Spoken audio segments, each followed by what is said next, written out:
रामकृष्णं जगद्गुरु पादपद्मे तयोश्रित्वा प्रणमामि मुहुर्मुहुः। नमः श्रीयतिराजाय विवेकानन्दसूरे सच्चित्सुखस्वरूपाय स्वामिने तापहारिणे।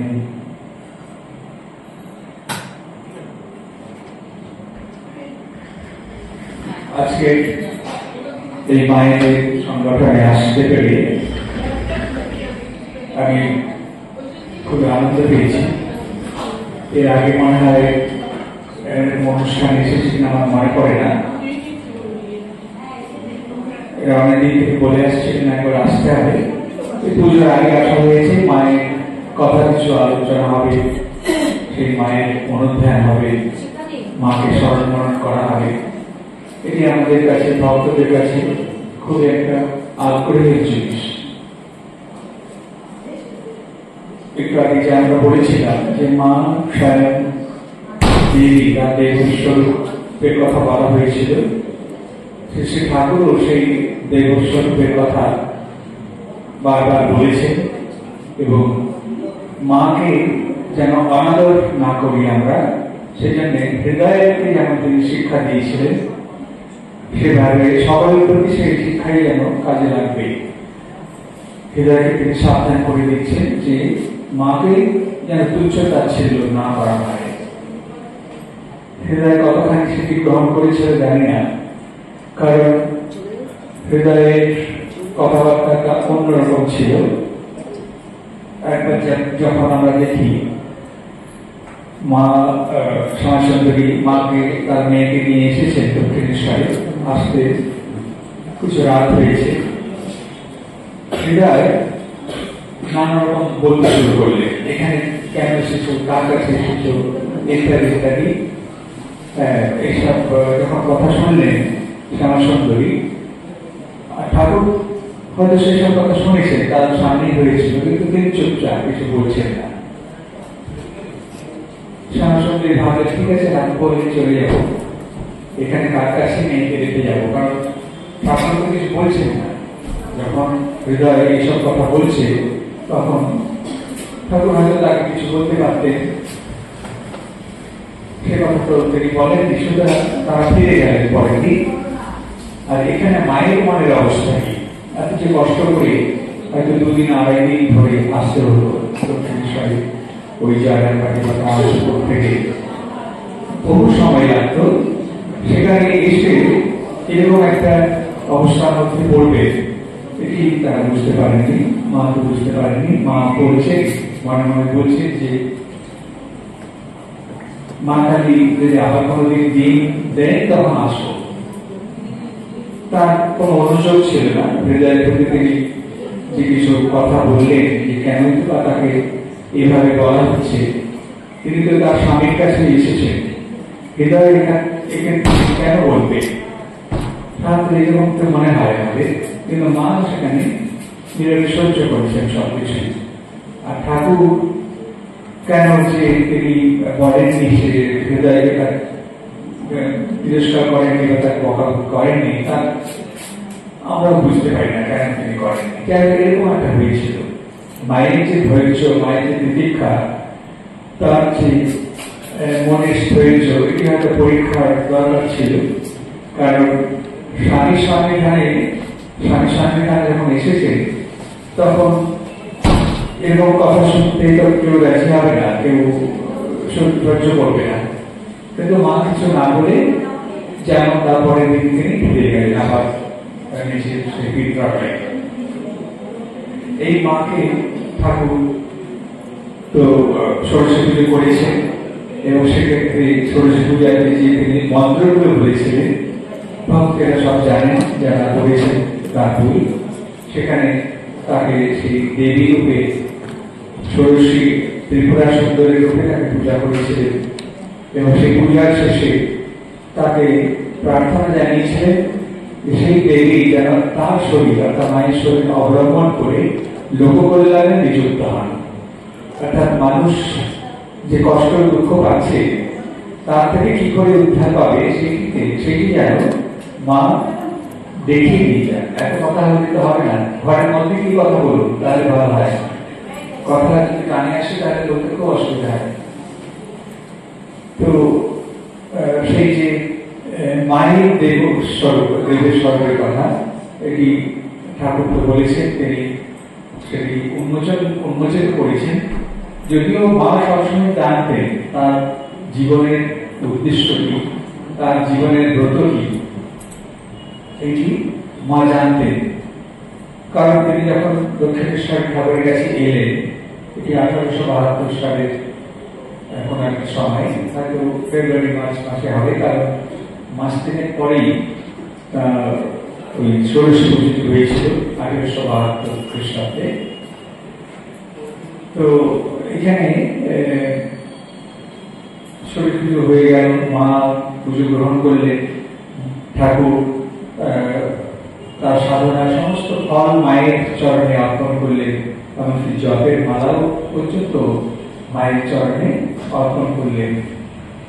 আর ঠাকুর তো প্রার্থনা জানিয়েছিলেন যে সেই দেবী যেন, অর্থাৎ ত্রিপুরা সুন্দরী, যিনি এই জগতের কল্যাণ করেন সদা সর্বদা, তিনি যেন মায়ের শরীর অবলম্বন করে জগৎ কল্যাণে নিযুক্ত হন। এই মা যখন আমরা দেখেছি কামারপুকুরে আছেন, তার বিবাহ হয়েছে, ঠাকুর দক্ষিণেশ্বরে আছেন। যখন মা 14 বছর বয়স, তখন ঠাকুর একবার গিয়েছিলেন কামারপুকুরে। মা তার বিদ্যালয় থেকে কামারপুকুরে এসেছিলেন এবং সেখানে প্রায় 8 মাস ছিলেন ঠাকুরের কাছে। এই সময়টি বলে ঠাকুর মাকে শিক্ষা দিয়েছেন কিভাবে সংসারে থাকতে হবে, সংসার প্রত্যেকের সঙ্গে কিভাবে আচার ব্যবহার কথাবার্তা বলতে হবে, কার প্রতি কিভাবে কর্তব্য পালন করতে হবে, এটি যেমন দেখেছেন। আবার ভগবানের দিকে মন রেখে কি করে থাকা যায় সেটি তিনি করেছেন। সবসময় তার চিন্তা করা, ভগবানের চিন্তা করা এবং মনটাকে সবসময় ওই দিকে কিছুটা রাখা, এটি ঠাকুর তাকে বুঝিয়েছে। মা বলতেন যে ঠাকুর আমাকে প্রদীপের উপর কলতিটি কিভাবে রাখতে হবে সেটিও দেখিয়েছেন। প্রদীপের উপর কলতিটি কিভাবে রাখলে শুধু কলতিটি পড়বে কিন্তু সেটি কখনো নিভে যাবে না, এরকম অত্যন্ত খুঁটিনাটি সংসারের সমস্ত কাজ তিনি শিখিয়েছেন। এবং এখানে ঠাকুরের যে ভালোবাসা মায়ের প্রতি, স্বামীর যে ভালোবাসা তিনি পুরো মাত্রায় দিয়েছেন, কিন্তু সাংসারিক ভাবে নয়। যে অর্থে আমরা স্বামী স্ত্রীর ঐহিক জীবন যদি বুঝি আমরা, সেভাবে তাদের সেটা নয়, তাদের ছিল দৈনিক জীবন। এবং সেই যে ঠাকুরের প্রতি মায়ের যে ভালোবাসা বা ভক্তি শ্রদ্ধা, এগুলি সে তার থেকে কম নয় কিছু।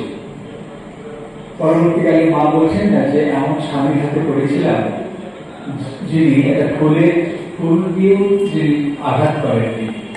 একবার বলে ফেলেছিলেন তিনি তাকে অন্য লোক ভেবে, মা যখন ঠাকুরের ঘরে এসে চলে যাচ্ছিলেন তখন তিনি বলছিলেন দরজাটা ভেজিয়ে দিয়ে যাস। তো মা বললেন আচ্ছা। এই আচ্ছা কথা যখন বললেন তখন তিনি বুঝতে পারলেন যে মাই স্বয়ং এসেছিলেন ঘরে, তার ঘরে। উনি ভেবেছেন লক্ষ্মী কেউ এসেছে, তার ভাইজি, সেই জন্য বলেছেন যাওয়ার সময় দরজাটা ভেজিয়ে দিয়ে আসে। এই যে তাকে বলেছে তুই বলে ফেলেছে, এই নিয়ে তার সারা রাত ঘুম হয়নি। পরের দিন গিয়ে উনি আবার বলছে দেখো তোমাকে কটু কথা বলে ফেলেছি কালকে। কি কথা? তুই বলে ফেলেছি, সেই জন্য আমার সারা রাতে ঘুম হয়নি। তখনকার দিনে এখনো স্বামী স্ত্রীর কাছে যে তুই বলাটা এমন কিছু নাই, গ্রামাঞ্চল বিশেষ করে তুই বলতেই পারে, শোনানো যায়। কিন্তু ঠাকুর মা কিন্তু জানতেন তিনি কি, সেই জন্য তার থেকে তিনি কখনো অশ্রদ্ধা দেখাননি। ওইটুকু বলাতেও তার কতজন চিন্তা যে কি একটা কথা বলে ফেললাম। এরকম করে এরকম আমরা দেখি ঠাকুর ও মায়ের সম্পর্ক, একে অপরের প্রতি যে দৃষ্টি। ঠাকুর একবার তাকে জিজ্ঞেস করলে, তুমি কি আমাকে সংসারে এনে দিতে এসেছো?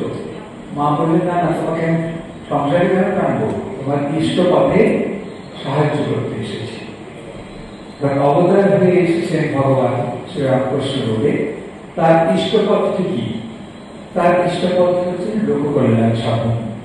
সমস্ত অবতার পুরুষেরাই যে আসেন পৃথিবীতে মানুষের মাঝে, তাদের একমাত্র উদ্দেশ্য হচ্ছে যে ওই যুগের উপযোগী করে তাদের পথ দেখানো, কি করে তারা সেই ঈশ্বরের পথে যাবে। ঈশ্বর লাভে ভগবান জীবন মনুষ্য জীবনের উদ্দেশ্য যদি হয়, সেই উদ্দেশ্য কিভাবে সাধিত হবে সেই পথগুলি তারা দেখিয়ে দিয়ে যায়। অন্যান্য যুগে যেমন আমরা যদি সত্য যুগ বলি, কলিযুগ, এসব তো আছেই। এছাড়া আরো দিকে আমরা যুগ বিভাগ করতে পারি, যেমন শ্রীরামচন্দ্রের যুগ, শ্রীকৃষ্ণের যুগ, শ্রী চৈতন্যের যুগ, বুদ্ধের যুগ, বৌদ্ধ যুগ। সেরকম তাদের আলাদা যেমন তাদের যে শিক্ষা যেন সেটি একটার সাথে একটা মেলে না, কিন্তু আসল উদ্দেশ্য হচ্ছে ওই ভগবান লাভ, বা তুমি তোমাকে নিজেকে জানো, তুমি কি এই রক্ত মাংসের শরীরটা আর অতিরিক্ত কিছু। আমাদের যে শাস্ত্র সেখানে এই কথাই তো বলা হয়েছে যে একমাত্র পরম সত্য হচ্ছে সেই ঈশ্বর বা ভগবান বা পরমাত্মা, তাকে জানতে হবে, আত্মার ব্যক্তি। এবং তার জন্য উপায় বলে গেছেন যে আত্মা বা দ্রষ্টব্য, শ্রোতব্য, মন্তব্য, নির্দেশিতব্য। তা আত্মার কথা আমাকে শুনতে হবে, তাকে মনন করতে হবে, মন্তব্য এবং নির্দেশিতব্য, অর্থাৎ ধ্যান করতে হবে। এইটি যদি তুমি করো তাহলে ধীরে ধীরে সেই আত্মাকে জানতে পারবে, তোমার স্বরূপকে জানতে পারবে। যখন আত্মাকে জানতে পারবে তখন দেখবে যে তুমি যে ভাবছো তোমাকে একটা আলাদা কিছু, তোমার যে পৃথক সত্তা রূপে, সেটি কিছু নয়, সেই পরমাত্মারই একটি যেন তুমি রূপ। ঠাকুর বলেছেন যে জলে একটা কাঠি ফেলে দেওয়া হয়েছে, কাঠি থাকার জন্য জলটা আলাদা মনে হচ্ছে, এদিকে জল আবার ওদিকে জল, কিন্তু তারটা নয়, আসলে একই জল। তা আমাদের যে অহং বুদ্ধি থাকে, এই অহং বুদ্ধি আমাকে ভগবান থেকে আলাদা করে রেখেছে। এই অহং বুদ্ধির নাশ হবে যখন, তখনই আমরা সেই স্বরূপের উপলব্ধি হবে। ঠাকুর বলছেন যে যেমন ধরো অহংকার যাওয়া নয়, অহংকারটা কেমন সেই অশ্বত্থের যেন একটা ফেকড়ে, অশ্বত্থ গাছ আমরা দেখছি যে কেটে কেটে আবার গজিয়ে যায়, অহং যেন যেতে চায়। সেই অহংকে কিভাবে আমরা দূরীভূত করবো, এইখানে এই পথগুলো বলা হয়েছে, জ্ঞানের পথ, ভক্তির পথ, কর্মের পথ। এই পথ অবলম্বন করে আমাদের চিত্ত শুদ্ধি হবে। চিত্তের যে আবর্জনা, চিত্তের যে ময়লা, আমাদের মনের ময়লাগুলো যত দূর হবে এই পথগুলিকে অবলম্বন করে, ততই আমাদের অহং বুদ্ধি ধীরে ধীরে পাতলা হবে, ক্ষীণ হবে, এবং যখন একেবারেই চলে যাবে তখন আমাদের স্বরূপ উপলব্ধি হবে।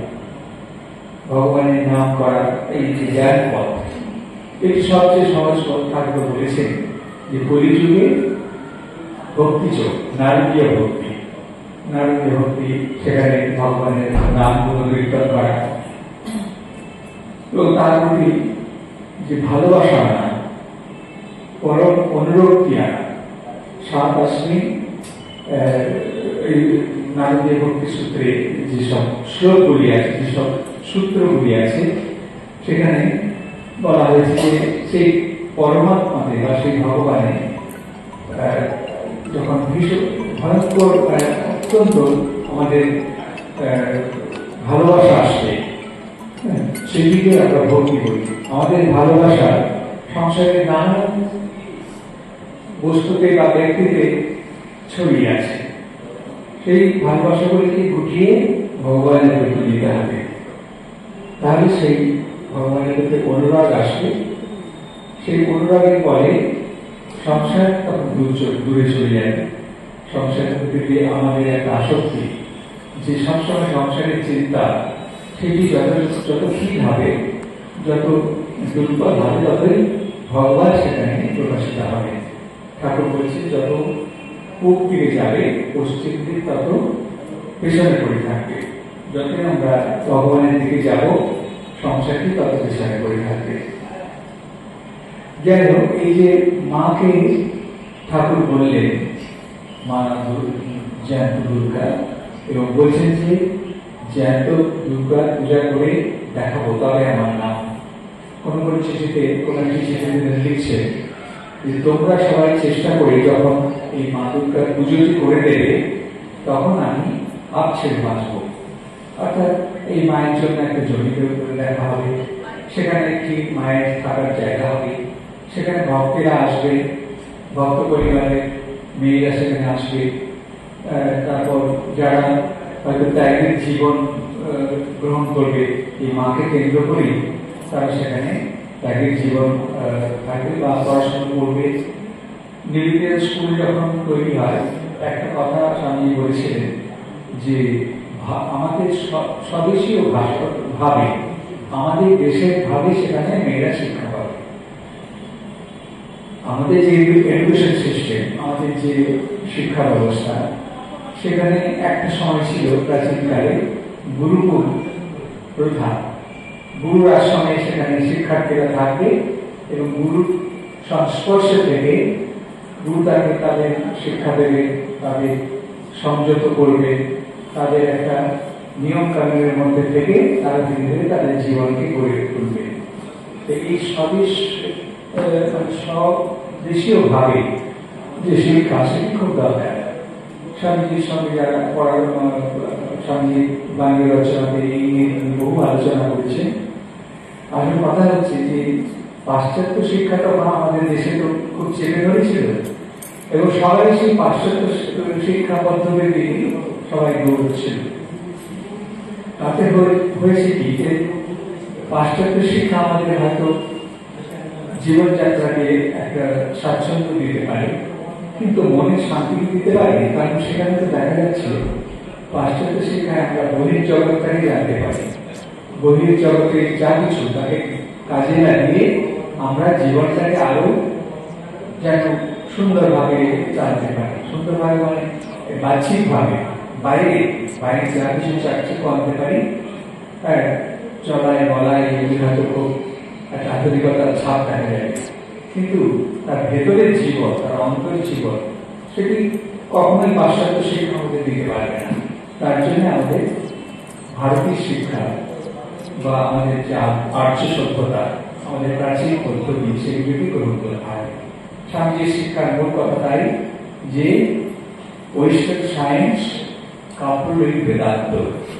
ওয়েস্টার্ন সায়েন্স অর্থাৎ আধুনিক শিক্ষা তুমি গ্রহণ করো, কিন্তু তোমাকে সে বেদান্তের ভাবনা রাখতে হবে। আমাদের ইচ্ছা যে ভাবনা চিন্তা সারা জাতি সারাক্ষণ, অর্থাৎ সারা হাজার হাজার বছর ধরে যা চিন্তা করে এসছে সেটিকেও তোমাদের গ্রহণ করতে হবে।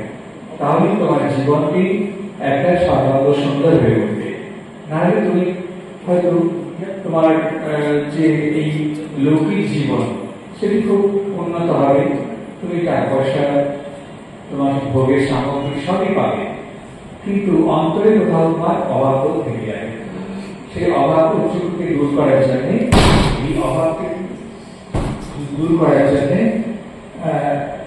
আমাদের প্রাচীন শিক্ষার যে দেয় আমাদের শাস্ত্র, সেগুলিকে গ্রহণ করতে হবে। তো এই মা, বিশেষ করে মায়ের জীবন আমরা দেখি, তিনি দেখিয়েছেন যে সংসার জীবনে কিভাবে শান্তিতে থাকা যায়। মা তো ছিলেন একদম সংসারের মধ্যেই। ঠাকুর সংসার অর্থাৎ বিবাহ করলেও তিনি তো সংসারের তেমন ছিলেন না। আর স্বামী তো সন্ন্যাসী ছিলেন না, একমাত্র মাকে দেখি তিনি একটা পারিবারিক জীবন তিনি জীবনযাত্রা করেছেন, পরিবারের মধ্যে দেখেছি। সেই পরিবারের সব বিচিত্র মানুষ সেখানে দেখা গেছে, তাদের স্বভাব কথাবার্তা চালচলন একেবারে গ্রাম্য পরিবেশে বলতে গেলে। যখন কলকাতায় আসেন তখন হয়তো সেটা শহরের মেয়েদের সঙ্গে তিনি থেকেছেন। তো তার আগে যে তার বিক্রের গৃহ রামচন্দ্র উপাধ্যায়ের যে বাড়ি, তার বিক্রয় হয়, সেখানে তাকে বহু সময় কাটাতে হয়েছে। বিশেষ করে ঠাকুরের যখন শরীর চলে যায়, তার মহাসমাধি হয়, মা কিছুদিন প্রায় বছর ধরে তীর্থ করলেন বৃন্দাবন, এদিকে ঘুরে এসে আবার সেই জয়েন্ট বাড়িতে গেলেন। কিছুদিন কামাল করেছিলেন, কিন্তু সেখানে নানা রকম প্রতিকূল অবস্থা তৈরি হয়, তাই তিনি জয়েন্ট বাড়িতে চলে গেলেন। এবং সেই জীবন অত্যন্ত কঠোর জীবন, এখানে দারিদ্র সবসময় লেগেই আছে। এছাড়া যে সাংসারিক কোন্দল, যেমন তার ভাইঝিরা খুবই স্বার্থপর ছিলেন, ভাইরা অবশ্যই ছিলেন, সেসব কথা আপনারা জানেন কিভাবে তারা সেই সংসারে মানুষ করেছিলেন। সেই সবের মধ্যে থেকেও মা ছিলেন সবসময় নির্বিকার। তিনি সমস্ত কাজ করছেন, যা তৈরি যা কর্তব্য সবই করছেন, যেখানে যেটি দরকার সেটি করছেন। হয়তো কোথাও একটা অশান্তি মনোমালিন্যের সূত্রপাত হয়েছে, তিনি সেগুলোকে মেটাচ্ছেন, কিন্তু তিনি এই সব কিছু ঊর্ধ্বে তিনি অবস্থান করছেন। এই সংসারের যে কোনো কিছু তাদের সময় শুনতে পাচ্ছে না। এই সংসারে যেমন আমাদের একটা উদাহরণ দেওয়া হয় কিভাবে থাকে না, পদ্ম পাতার উপর জল থাকলে যেমন সে পাতার সঙ্গে সে জল কখনো লাগে না, একটুখানি পাতা যখন কাত হয়ে যায় তখন জলটা পড়ে যায়, তার চিহ্ন মাত্র থাকে না। এই পদ্ম পাতার উপর জলের উদাহরণ দেওয়া হয়। মায়ের জীবনটা সেই রকম দেখছি যে তিনি সংসারে সমস্ত কাজ করছেন, অথচ তিনি নির্বিকার, একবারে উদাসীন বলতে তো আবার অনেক রকম বোঝাবে। উদাসীন তিনি আদৌ নন, তিনি সব কিছু করছেন, যা কিছু সমস্যা আসছে সবই বলে দিচ্ছেন কিভাবে কি করতে হবে, কিন্তু কোনো কিছু তার হচ্ছে মনের স্থৈর্য, মনের শান্তি, কোনো কিছু তার যদি তিনি হারিয়ে ফেলছেন। সবসময় তার হাসি মুখ, কখন তাকে মানে নোংরা মুখে বা তিনি খুব একটা অনেক রেগে গেছেন, রাগত স্বর এরকম কখনো দেখা যায়নি সাধারণভাবে। কিন্তু যখন হয়তো এই হরিশের কথা আপনারা জানেন, হরিশ ঠাকুরের একজন ভক্ত, কৃষ্ণে আসত, তার স্ত্রী সেটা পছন্দ করতেন না, তিনি কি একটা টুকটাক করে হরিশের মাথারই কাছে খারাপ হয়ে, সে ঠাকুরের শরীর যাওয়ার পরে মা যখন কামার করে আছে তখন একবার এসেছিল, এসে মাকে ছোঁয়ার চেষ্টা করছে। তো মা সেখানে একটা ধান কাটা যে মড়াই থাকে, ধান কাটার একটা তাকে মড়াই গ্রামাঞ্চলে থাকে, তার হাত থেকে রক্ষা পাওয়ার জন্য ঘুরছেন, আর হরিশও পেছনে হ্যাঁ হরিশ বলছেন সেবাভাবের পেছনে ঘুরছে। 7 বার ঘোরার পরে যখন আমি হাঁপিয়ে গেছি, তখন আমি সমুক্তি ভালো করলাম, অর্থাৎ সেই তাকে ফেলে বুকে তার পা রেখে তার চিপটা ধরে প্রচন্ড থাপ্পড় দিচ্ছেন তাকে। তো এই যে তার মুক্তি, তিনি বলছেন সমুক্তি ধারণ করলাম, এই যে যেমন কোন দুষ্ট লোককে মা যখন দমন করে, এটি বগলারূপ এটি আছে, বগলারূপে যারা দেখছেন দশম মহাবিদ্যার রূপ মায়ের, এই বগলারূপে সেখানে তিনি ওই অসুরকে শাস্তি দিচ্ছেন ওইভাবে, তাকে ফেলে বুকে পা দিয়ে তার জিভ খেতে ধরে তাকে আঘাত করেছেন, এরকম একটা মাকে দেখা গেছে। তো এই মায়ের জীবন আমাদের বিশেষ করে সংসারের মানুষের ক্ষেত্রে একটা আদর্শ স্বরূপ। এই মা তিনি স্বয়ং দেবী হয়েও তিনি আমাদের কাছে এলেন, এত কষ্ট সহ্য করে তিনি ছিলেন।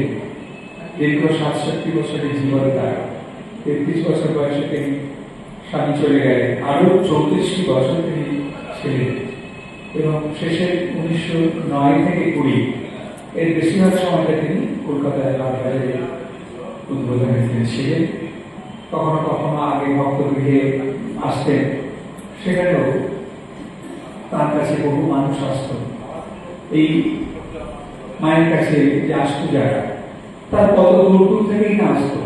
সেই শিলং থেকে আসছে, এই পার্বত্য ত্রিপুরা পার্বত্য জায়গা থেকে তারা আসছেন, এদিকে রাঁচি থেকে আসছেন। আজকাল যত আসানসোল সহজ তত ছিল না, তখন অনেক কষ্ট করে আসতে হতো এবং কখনো কখনো সপরিবারে তারা আসছেন। ভক্তেরা এত কষ্ট করে মায়ের কাছে আসছেন, মা তাদের গ্রহণ করছেন এবং স্নেহ দিয়ে, ভালোবাসা দিয়ে, আদর দিয়ে তাদের যে মনের যে ক্ষোভ বা অশান্তি, তারা শান্তি পাচ্ছেন। হয়তো সেই জন্য তারা মায়ের কাছে এসেছে, আমার সঙ্গে যুক্ত। মায়ের কাছে ২-১ দিন কাটিয়ে, ২-৪ দিন কাটিয়ে তারা শান্তিতে তাদের মন পূর্ণ হয়ে যেত, তারা ফিরে যেত। তাই এই মায়ের যে সন্তানের প্রতি যেমন ভালোবাসা এবং তাদের প্রতি যে স্নেহ আদর, বা তার যে সন্তানের মা তো সবসময় তাদের ভালোই করতে চান। মা তো কখনো সন্তানকে দূরে রাখেন না, যারা কাছে আসেন তাদের সবাইকে তিনি গ্রহণ করেন। মায়ের যে এই সর্বপ্লাবী সন্তান স্নেহ আমরা দেখেছি, সেটি আমজাদের প্রতি। আমজাদ একজন নিম্ন শ্রেণীর, তখনকার দিনে নিম্ন শ্রেণীর লোক, অন্য জাতির। সে কাজ করতো এখানে এসে, মায়ের বাড়িতে এসে। মাও তাকে খুব স্নেহ করতে।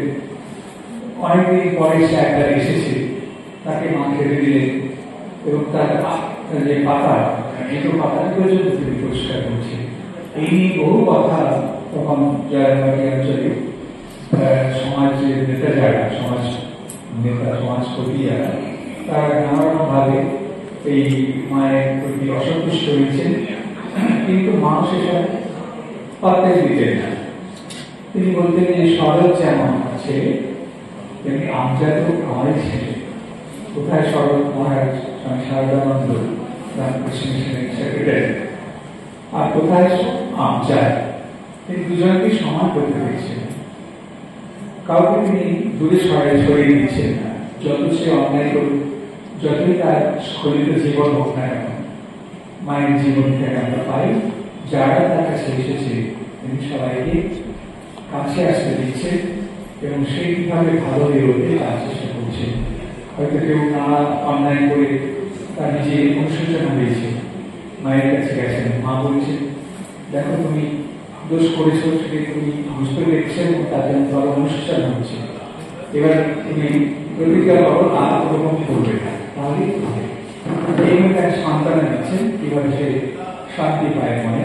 এবং এবারে দেখাও গেছে বহু মানুষ যারা মায়ের কাছে এসেছেন তারা শান্তি পেয়েছে। এই মায়ের নাম নিয়ে আপনারা আছেন সংসারে, তিনি আমাদের পথ দেখাবেন, তিনি আমাদের আলো দেখাবেন। যখনই আমরা অশান্তিতে ভুগি, যখন হয়তো সংসারে থাকতে থাকতে নানা রকম অবস্থার মধ্যে দিয়ে আমাদের পড়তে হয়, তখন ওই দিকে তাকালে মায়ের কাছে প্রার্থনা জানালে তিনি আমাদের মনে জানিয়ে দেবেন যে কিভাবে চলতে হবে বা কিভাবে সেই অবস্থাটাকে কাটিয়ে উঠতে হবে। এটি মা যখন আসেন, আমরা দেখছি রামকৃষ্ণ মিশন স্থাপিত হয়েছে, স্বামী করে গেলেন ৯৭-তে এবং তারা স্বামী চলেও গেলেন, বছর ৫ পরে থেকে চলে গেলেন। ধীরে ধীরে রামকৃষ্ণ মিশন অর্থাৎ বেলুর মঠে সন্ন্যাসীরা থাকেন, এদিক ওদিকেও থাকে। সেখানেও তো কম অসুবিধে নয়, সেখানেও নানা রকম ঝামেলা হতো। সেখানেও ঝামেলা বিশাল কিছু নয়, মনোমালিন্য হতো, তাদের মধ্যে মতো পার্থক্য হতো। মায়ের কাছে সেই সমাধান করে দিতে হতো। মায়ের কাছে জানানো হতো যে এইরকম হচ্ছে, তখন তিনি বলে দিতেন কে কিভাবে চলবে, কে কি করবে। তারা সেটিকে একেবারে মানে বিনা বাক্য ব্যয়ে সেগুলো ধার্য করে সেভাবে চলতেন। আবার সব ঠিকঠাক হয়ে যেত। কম ঝুঁকি পোয়াতে হয়নি মাকে। ওই শ্মশানের গোড়ার দিকে ঠাকুর চরিত্র গেছেন আগেই স্বামীও চলে গেলে তার যে যারা গাড়ির বিষয় করেন তারাও তো আস্তে আস্তে দু একজন করে চলে যাচ্ছেন। কিন্তু 1920 অব্দি মা ছিলেন এবং মাঝে মাঝে যে সরকার থেকে অব্দি ঝামেলা এসেছে। সরকার এমন সব বিবৃতি দিয়েছে যে তাতে রামকৃষ্ণ মিশনের প্রতি মানুষের শ্রদ্ধা চলে যাওয়ার মতো অবস্থা। মা আবার শরৎ মহাশয় বললেন কিভাবে কি করতে হবে। শরৎ মহারাজ গেলেন, সেখানে গিয়ে বসিয়ে বললেন, তারপর আবার তিনি তার বিবৃতি থেকে ফিরিয়ে দিলেন। এইগুলি তো সব জানা কথা, তবুও আমাদের এগুলি অনুধান করতে হয় যে মা যাকে আমরা হয়তো দেখি যে একজন অশিক্ষিত, তিনি কোন শিক্ষা দীক্ষা যার নেই, তিনি কিভাবে তার মুখ থেকে তার যে জীবন থেকে এইসব কাজ বা এইসব কথা বেরিয়ে এসেছে, আমরা তখনই ভাবি যে একটা সাধারণ মানবিক তিনি নন। তিনি তার যে সে শক্তিকে, তার অসম্ভব ক্ষমতাকে তিনি ঢেকে এসেছিলেন যাতে সেটি প্রকাশ না পায়। কিন্তু কর্মসূচিটি প্রকাশিত হয়েছে এবং এই মা ধীরে ধীরে মানুষের মনে জায়গা করে দিয়েছেন। তাকে আশ্রয় করে, তাকে হৃদয়ে রেখে মানুষ সংসারে নিশ্চিন্তে চলতে পারে। যদি মায়ের দিকে আমরা তাকিয়ে এই আমাদের পার্থিব জীবনটাকে কাটাতে পারি, তাহলে অনেকটাই আমরা এগিয়ে যাবো ভাবতে। সেই পথটাকে তিনি এসেছেন এবং তিনিও সর্বদাই আমাদের ডাকছেন। তিনিও সবসময় বলছেন সেটা এই দিনের শেষে অন্তত ভগবানকে ডাকতে হয়।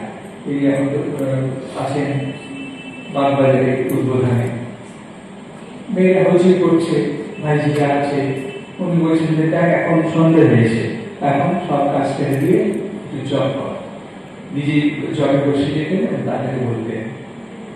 তো এই বলছেন যে এটি যেন সেই নৌকার হালের মতো জব ফেন। নৌকার হাল ছাড়া যেন নৌকাটা বিধ্বস্ত হয়ে যাবে, ঠিক মতো চলতে পারবে না, হয়তো ডুবেও যেতে পারে।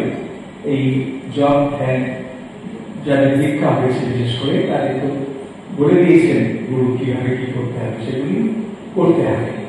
করলেই দেখবেন যে নানা অশান্তি, নানা ঝামেলা করতেও আপনার মনে সেগুলি ছাপ ততটা পেয়েছে না।